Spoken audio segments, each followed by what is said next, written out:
Round 1, fight. 자, 박종원의 경제 한번 함께 하고 계신데 아마 많은 분들이 3분기까지 금 투자해라 이런 얘기 참 많이 들으셨는데 웬걸 한 9월부터는 금 가격이 좀 조정을 받으면서 금을 투자하셨던 분들도 고민이 많을 것 같고요. 그리고 또 새로 금을 지금 투자해야 되나 말아야 되나, 사실 금이 이렇게 열풍을 부렸던 게 거의 10년 만인데 앞으로 금을 어떻게 받을지 궁금한데요. 자, 일단 왜 금 이렇게 오를 거라 그랬는데 좀 조정을 받았을까요? 금은 제 생각에는 금을 사람들이 살, 금이란 게 그냥 광물 덩어리잖아요.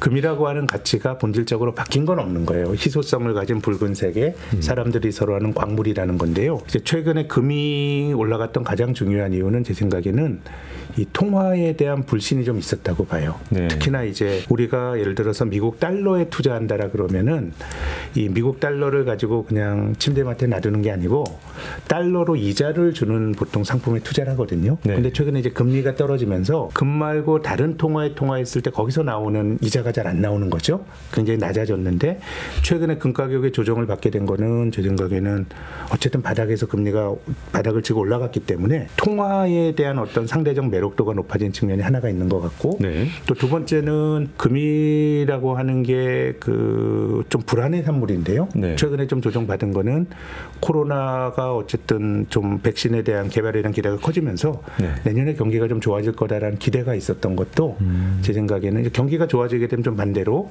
중앙은행이 돈을 많이 풀 명분이 좀 없어지니까요. 그래서 전체적으로 금이라고 하는 거는 기성 통화와 그 사람들이 오랫동안 선호했던 광물 간의 어떤 상대적 비교에 따라서 왔다 갔다 하는데 최근엔 경기 회복이나 아니면은 금리 상승이 기존 통화에 대한 조금의 크레딧을 높여주면서 이게 금 가격의 조정으로 귀결된 것 같네요.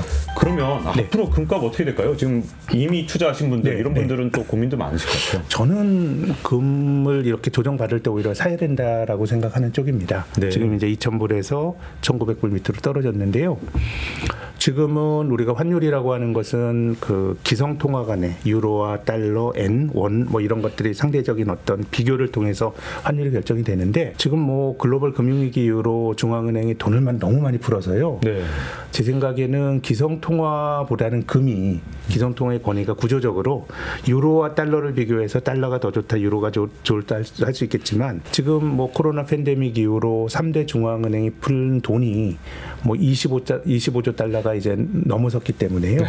제 생각에는 기본적으로 그래도 금이 좀 낫지 않을까라는 생각을 갖고 있고요. 또 두 번째는 금리가 그러면 아주 구조적으로 많이 올라갈 거냐. 내년에 코로나가 진정이 되고 그러면 금리가 올라갈 여지가 있습니다만은 지금 우리가 눈여겨봐야 될 거는 정부의 부채입니다. 정부가 어쨌든 빚을 많이 낸 거 아니에요?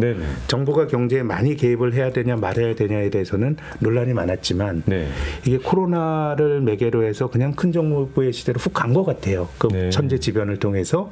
그러면서 정부의 부채가 높아졌기 때문에 지금은 이자율이 올라가게 되면 이제 그 나라 경제 구조가 굉장히 힘들어지는 정부 입장에서도 세금 걸어서 채권자들에게 이자 주면서 재정을 많이 써야 되니까 구조적으로 금리를 낮게 유지하려고 하는 노력들이 많이 나오지 않을까 생각이 되고요.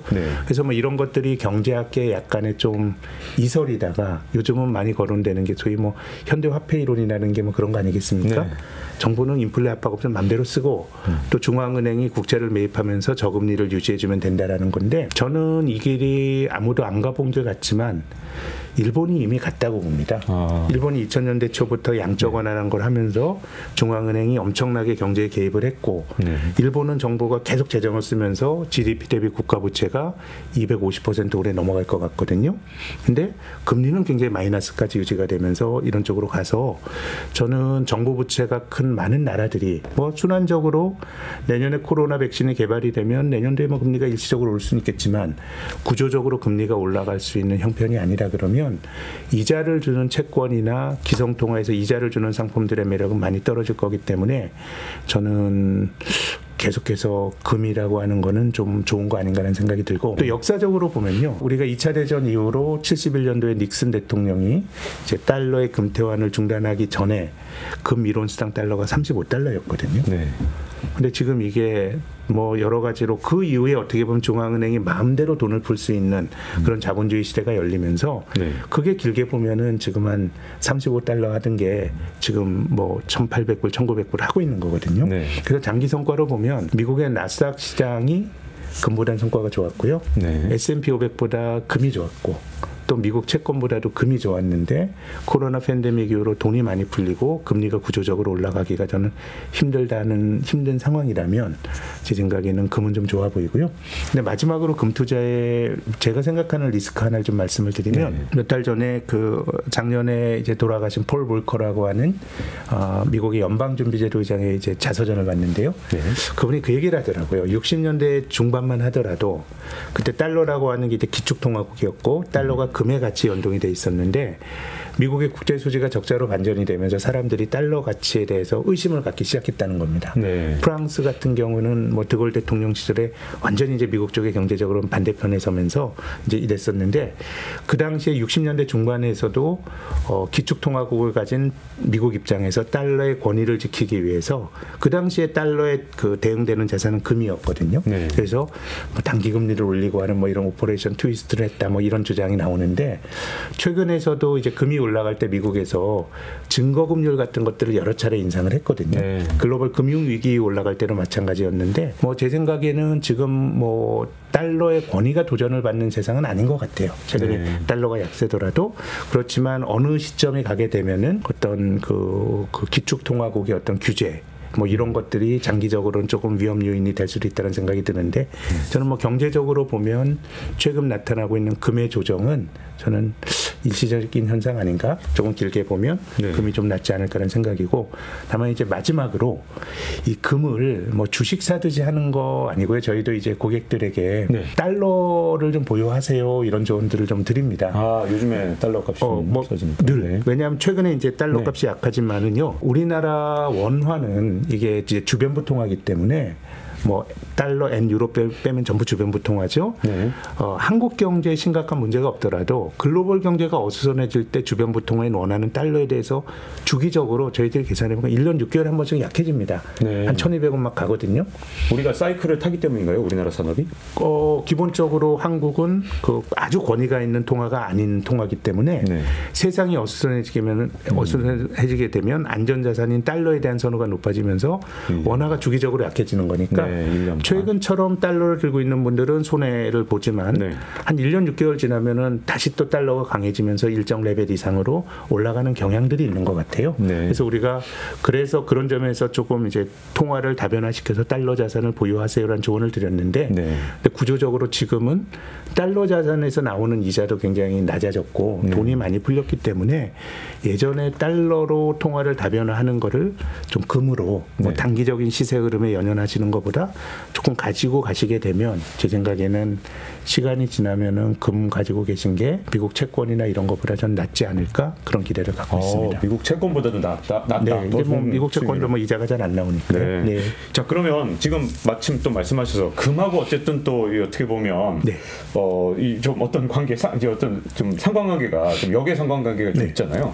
그런 달러가 지금 현재 계속 떨어지니까 환율이. 그럼 뭐 지금 현재 1,100원을 지금 더 내려갈 건지 아닌지 여기서 왔다 갔다 하고 있는데 심지어 일부 전문가 중에서는 900원대까지 얘기하신 분이 있어갖고 900원이요. 이 환율을 어떻게 보시는지도 좀 궁금합니다. 제 생각에는 지금은 환율이라는 게 이제 상대적 가치라고 말씀을 드렸는데요. 지금 12월 달에 ECB에서 엄청나게 또 돈을 많이 풀 거라는 공언을 해놨고 그러면 달러가 유로와 엔 다른 선진국 통화에 비해서 그렇게 약하다라고 말하기는 좀 힘들 것 같습니다.